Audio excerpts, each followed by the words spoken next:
There's no doubt that there is a certain amount of indoctrination that happens in a atheistic, humanistic worldview, because you're not allowed to talk about God, Jesus, or your faith of any kind in public schools.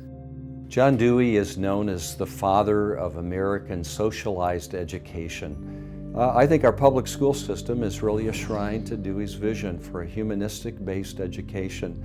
In the process of elevating man, we've lost sight of God's Word. The biblical message says the fear of the Lord is the beginning of wisdom. For Dewey, the beginning of his method was to disregard anything of God. That's been a challenge for a lot of people for a lot of years, passing on their values in the schools, because as you know, public schools are really hostile to the Christian faith. What we're seeing is the intergenerational effects of impiety and a lack of patriotic virtue.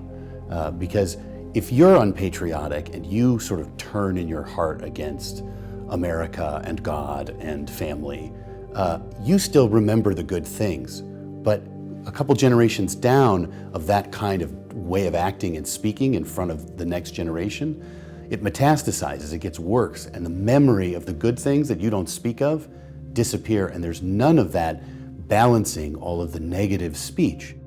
One aspect of Marxism taught in the schools is critical race theory, which postulates that all of history must be interpreted through the lens of racism. There are oppressors who are white, and there are victims who are people of color. Critical race theory posits that America is white supremacist, has always been white supremacist, and that anyone who says otherwise must be a white supremacist or just denying reality. So if there can only be one point of view. So America, in that case, their solution is simple. Whites have to shut up, be quiet, go along with whatever the left wants, have their children indoctrinated into Marxist economics, sociology, psychology, all the disciplines. It's pervasive in universities today. When it comes to critical race theory, they see racism as the problem of mankind. The greatest problem of mankind is racism. And with their approach to redemption, it's a never-ending process, because it's a work that white people have to continually do while being told that their racism is permanent. Anything that worked for was undeserved, that they're all guilty. These people who are advancing, in my opinion, critical race theory are trying to push us back into a time when we saw things racially, when we treated people differently because of the color of their skin, which is of course wrong, and we shouldn't do it. I remember seeing a headline that said, "Marxism in the schools, riots in the streets."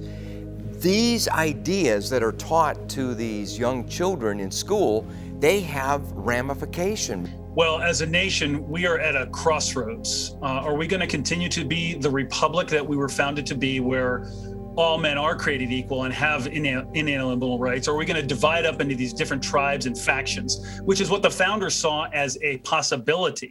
A lot of people act like they're ashamed of America, ashamed of its past. Imperfect? Of course it is. People were involved, and therefore it's imperfect because people are imperfect. We've gotten better. And we've gotten better because we held people individually and corporately responsible. But one thing we have to do is look at our history honestly and with some integrity.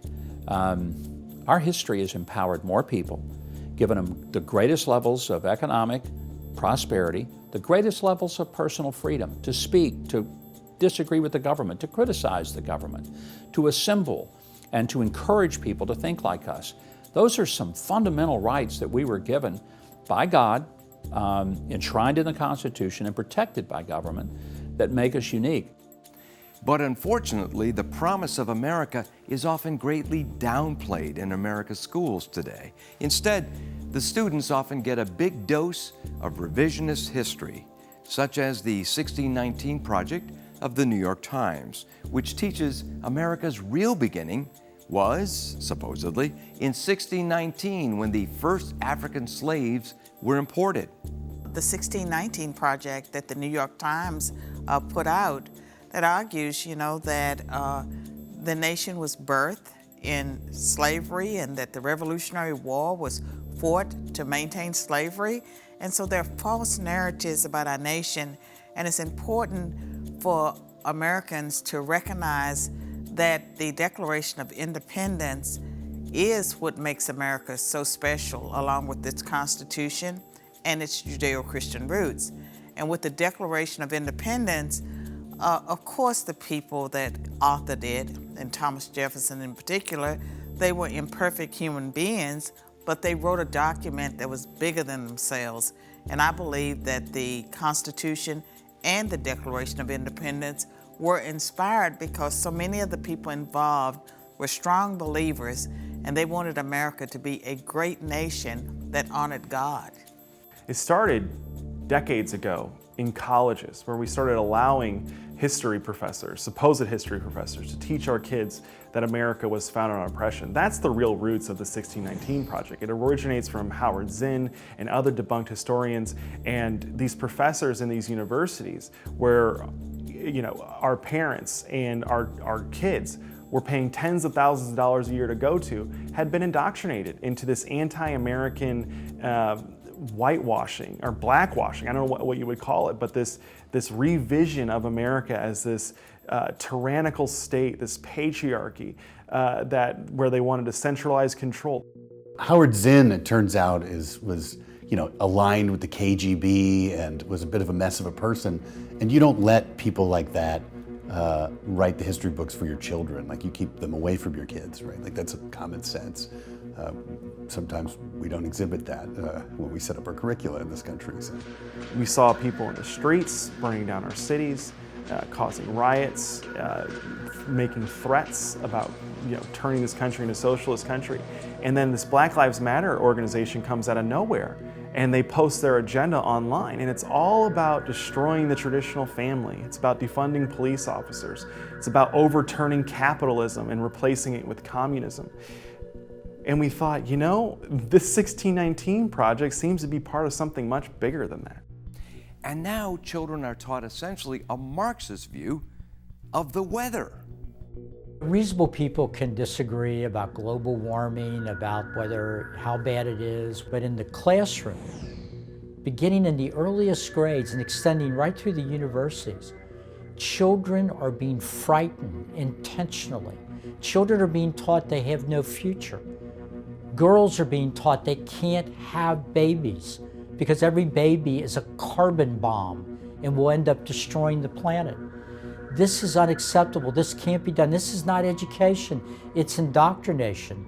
And the notion that unless we do massive changes in our economy, turn over almost all of our economy to the government, let the government tell us what we can eat, what kind of clothes we can wear, what our thermostat has to be set at, what we can drive, when we can use a plane, that unless we do all those things, and now 11 and a half years, the world's going to be destroyed, that's insanity. And in fact, that hot air is probably increasing the temperature of the earth. Furthermore, despite its murderous track record, socialism is often promoted in our schools. That's why millions of American youth claim to prefer socialism over capitalism. I think the left has done a very good job of creating a group of supporters that are very active. They can often be called social justice warriors, but let me give you an example. There is in 5,500 years of recorded history, you cannot point to any socialistic nation that has increased freedom and increased prosperity for the people. And yet right now, 75% of students in college support socialism, think it's the best form of government. So what can be done about improving education today?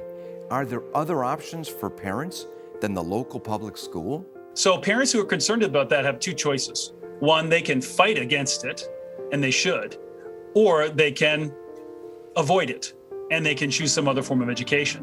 I'm a homeschooling parent of 7 children, and I will tell you that I cannot imagine a better way for you to educate your children than to do it yourself within the context of your family or including grandparents as well. Ultimately, the most important person in the child's education gets back to one thing: the parents or parent. Children are designed to be influenced by those under whose authority they are, okay? And so parents Teachers in schools have an incredible responsibility. And when they're teaching children, those children are absorbing everything. They're watching them, they're listening to them. When you look at the Bible, it clearly teaches that we as parents must teach our children. You can see in Deuteronomy, in Psalms, in Proverbs, that God has assigned parents the responsibility to train up a child in the way that they should go, so they won't depart from it.